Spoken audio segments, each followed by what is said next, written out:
Okay, so we have already talked about formal commands, singular, but what about plural? These are pretty easy. It's basically you're going to do the same thing that you did for the usted when you want to tell more than one person what to do. You're just going to add an N. So for example, if I have the verb, let me just make my steps again. So this is for ustedes commands telling more than one person what to do.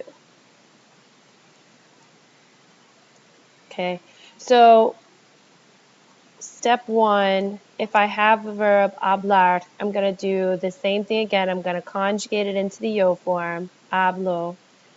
Step two, I'm going to take my hablo and I'm going to get rid of my O, bye-bye O. And then step three,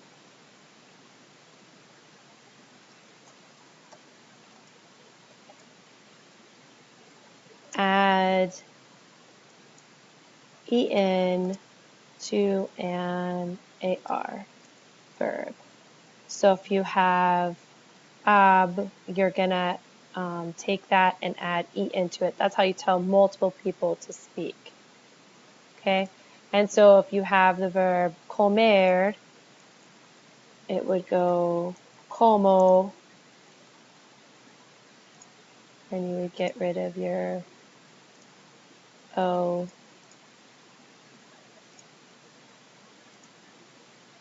and then you would have coman. Okay, and then the same irregularities hold. Over here I gave you a list of some irregulars. The only difference is for ustedes, then they become,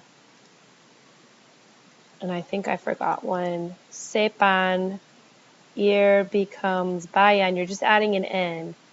Estar becomes estén, dar becomes den.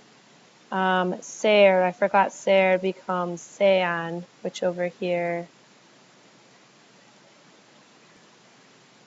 Okay, and I'd forgotten to add in the accent mark. So these are your regular usted commands. These are your irregular ustedes.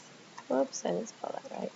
Irregular ustedes commands. So what you did to usted, you do to ustedes, just everything gets an N on it. And these are all affirmative. There's some differing rules with negative commands, but your book doesn't go into that yet, so we're not going to talk about them yet. So let's do a little bit of practice. Actually, I had an activity.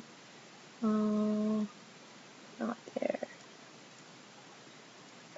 Okay, so here we've got comprar. So remember we take, and this is an usted, so I take the verb, I change it to its an O form. This is an AR verb, so I take it off and I add an E, and I say compre usted el libro.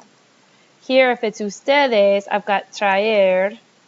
Okay, the yo, this is where you're going to have to remember all your stuff from before, because the yo for traer is your regular. It's traigo. I take the O off, it's an ER verb, and I add AN, and I add an N because it's ustedes. Here, llorar would be lloro. It's an AR verb, so I make it llore. Oh, this is negative. We're not going to do the negative because it actually is different. So we'll skip the negatives. Here, read the book. Leer would be leo. It's an ER verb, so we say lea. Go with her. Ir is one of our irregulars, so if I go back over here, here's ir, it would be vaya or vayan. I can't remember which one we're on. It's ustedes, so we use vayan, and you're just going to have to remember these irregulars. Dial the number, marcar, which would be marco, and then I want to add the opposite ending, and now you get into trouble. I don't think your book is going to give you one of these, but you would end up with an E, and I've told you I think I've told you guys this before, or you may remember it from like from high school. Spanish does not like C next to an E. When you end up with a situation like that, if it had a hard C, if it had a K sound in the infinitive, and you do something to the verb and it ends up with a S sound, you want to keep that K sound, so you have to change your C to a QU. Marque usted el número. We're going to skip the nose, stir the rice. Agitar would be agito. This is an usted one. It's an AR verb, so I add an E, agite. Listen, please. Oír is irregular. It's oigo. So you'd say oiga, turn left, doblar, doblo. It's an AR verb, so doble, open your books. Abro, abran, I have an N because of ustedes. Come back tomorrow. Volver is irregular. It's an O-D-U-E. Vuelvo, vuelva. Don't bring the car. Skip the nose. Be good. Ser is one of your irregulars. Again, you have to memorize those. It's sea. Sea usted bueno. Skip the nose. Open the window. Abro. I don't know if this will check. Okay, whoops. Abro, so that would make it abre. I'm sorry, abra. Don't turn. Okay, so we can't do the nose. Let's see what it says. It's gonna. Let's see which ones are correct. Does it show?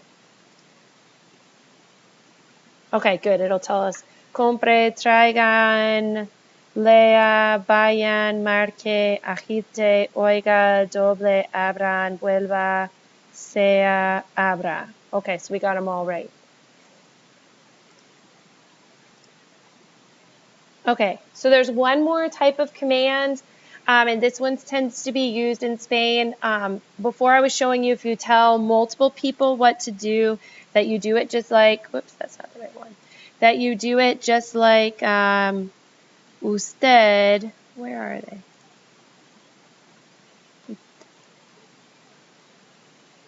You do it just like usted, but that you add an en to it and you've got your plural form. Okay, well that is used throughout Latin America, but in Spain they like to use vosotros.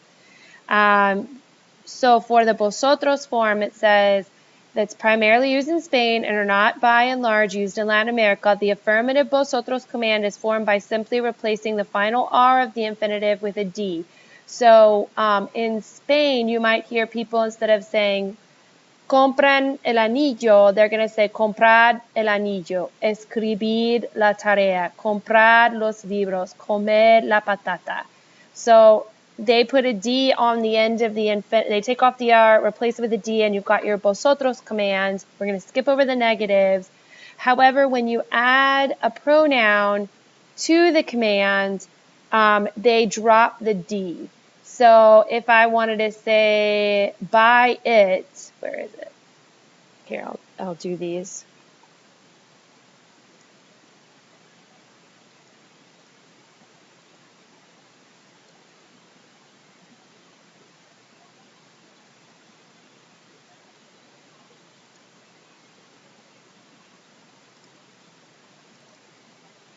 Okay, I actually was getting ready to tell you wrong. You do keep, now where is it?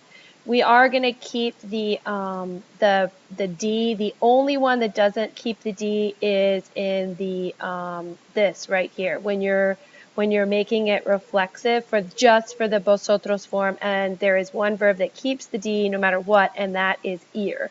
So, for example, if I wanted to say buy it for the ring, I would still say compradlo, or buy me the ring, comprad. Okay, and so then it would probably, the accent would have to go here, comprad me el anillo, because we always want to conserve where the stress fell. In verbs that end in a consonant other than an S or in a vowel, their stress is supposed to fall in the last syllable, and when you add something to it, it shifts where that syllable is, because it's moved to the second to last. Actually, then I don't need it. Compradme el anillo. Then here, comed, comedla, eat it, would be comedla. Okay. And then the only one that doesn't keep it, like if I wanted to say, shower yourself. So there's duchar, that would be duchad, like if I want to say all of you need to take a shower, or maybe all of you need to get up. Levantar, it would be levantad. And then if I add the OS, like get yourselves up, levantaos, I have to take the D off. Okay, so then let's do a little bit of practice with these. I don't think you need to worry so much about the vosotros. Again, I'm not going to give you a test on this chapter. I think vosotros is too hard to manage. And you won't have, and I don't even think many of your activities deal with vosotros. It's just the book has already started to introduce them to you. So just take it as it's an introduction.